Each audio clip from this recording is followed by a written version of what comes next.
All right, here we go. VladTV. Fat Joe, welcome back. What's up, my brother? Man, we've been doing VladTV before there was VladTV. Man, it's so many years of So doing many, it, right? over a decade. But we always shock the world with our interviews, right? Always, we stir things up, man. We always stir shit up. I mean, I think the most historical one was the Gay Mafia. The Gay Mafia. The hip hop community is most likely owned by gay. To be honest with But do you think there'll be? they're out owned of the by gay. closet- I happen to think there's a gay mafia in hip hop. Right. Not rappers. You know, Right. the editorial presidents of magazines, Sure. the PDs at radio stations, the people who give you award at award shows. This is the fucking gay mafia, my man. Exactly. People still upset over that. No, not upset. I wouldn't say upset. It brought a lot of light to the real, but now it's normal. Now you have gay rappers. First of all, happy birthday to hip hop. 45 years. 45 years. Just were you there at the whole I was thing? there last year. Okay. They threw an event last year. I didn't know that they do one this year. But I was there last year when it was like Kool Herc's building and all that. That shit was amazing. Amazing. Yeah, man. The fact that when you and I were younger, you may have heard this, because I definitely heard it. You know, kids in my high school saying hip hop ain't gonna be around in 2 years. It's just a passing fad. I don't think I ever heard that. I heard and that. you know, where I come from is the Bronx. Yeah, so so I it's come the from the birthplace. motherland. Yeah. So I was so fortunate and so blessed to see Melly Mel and Grandmaster Flash and them playing basketball pickup games. Ruby D, the first Latino rapper, playing softball games. You know, I'm from Little Ike C. I'm from Love Bug Starsky. I'm from the soil. I'm from the hood. When I see the old school rappers, they don't look at me like Fat Joe. They look at me like Little Joey from the block. You know what I'm saying? So I was just so blessed to see it transform in so many different ways. Well, I remember when you first came out with Flo Joe.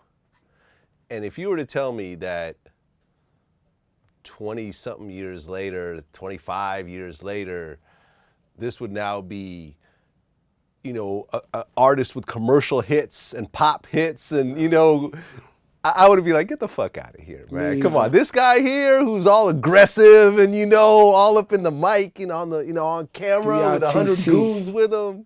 The ITC, but what happened was what transformed me was Big Pun when he passed away. So when Pun was like double platinum, we made so much money.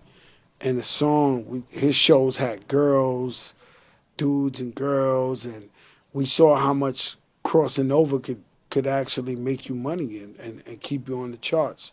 So when Pun passed away, you know, I had no choice but to step up and make big records. You know, had Pun not passed away, I probably would have always stood the MOP Fat Joe, the Digging in the Crates Fat Joe. The You yelling, know what I'm saying? Just high the- energy, yeah. Who the fuck you think you talking to? Like, you know what I'm saying? I can't even do that no more, I don't think. I swear to God, I can't. I'm doing a song with Ghostface right now, and, you know, I'm killing it, but I'm doing it on some Fat Joe shit.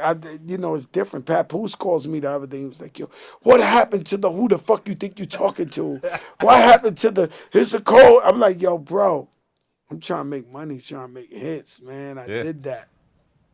You know, and I remember before you and I met, and this was like early 2000s, like you couldn't really walk up to a Fat Joe. Fat Joe had the terror squad around him.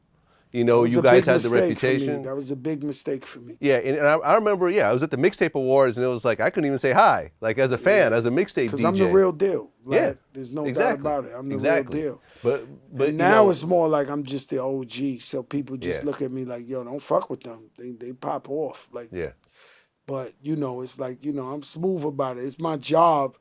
I've been elected to school the youth and let them know, yo, chill, don't do that. Don't do that. Hove did that, so you don't have to do that. You Right. know what I mean? And that's where I'm at with it. But at that time, I didn't really, I think I lost $100 million doing that type of shit.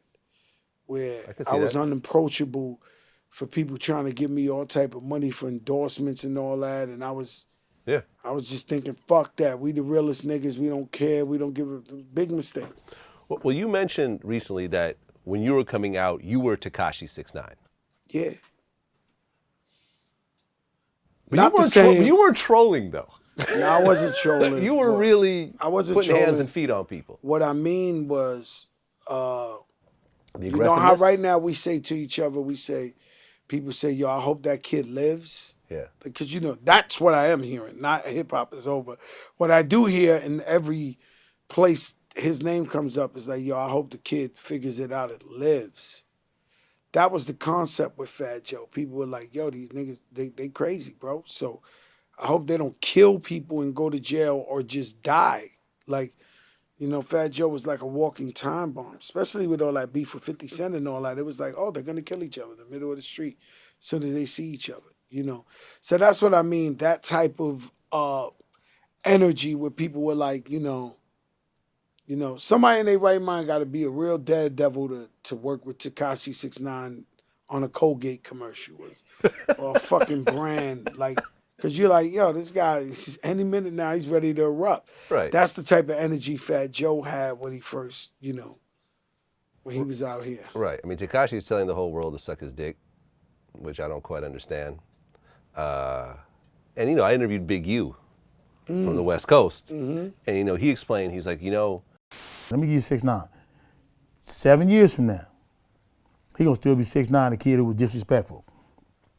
The money is gone now. The labels have moved on to other projects. Guess what happens? People still gonna remember what he said. People gonna still remember. Mm-hmm. Ain't you the kid, the king of New York? Oh man, I was on some stuff back then. Oh no. I don't know, man. We you know, look at me. Fat Joe's friends with 50 Cent. Fat Joe's. I never saw that coming. Because I've interviewed you about 50 Cent. And I said, is there ever a chance? Do you remember this interview? I said, there's ever a chance y'all two working out. And you're like, nah, he was just too disrespectful. He was. But let me ask you something. This guy, Tekashi 69, might be a pastor in the future. We never know. The thing that's so intriguing about life as it goes is you never know where you're going. You know what I'm saying? So he might become an ambassador of the West Coast for good deeds and shit. Who the fuck knows what's going on in life? I'm just being honest with you. Yeah. You never know where this is going to. Nobody could predict the future. Well, he had that robbery, kidnapping thing happen. Well, you know, that's probably, you know, anybody could get robbed or kidnapped. You know what I mean? I'm not going to attribute that to him calling for it or answering for it. Like him like, yo, come rob me, whatever. But, you know, it can happen to anybody, man. You know, the kid is out here, man. He's out there. He figured a way. He's doing the Donald Trump. You know, Donald Trump became president doing this shit. You know what I'm saying? Yeah. Donald Trump's the biggest troll in the game. It's like, you know, Tekashi figured out a lane that me and you may not be comfortable with, but it works for him as long as he stays alive.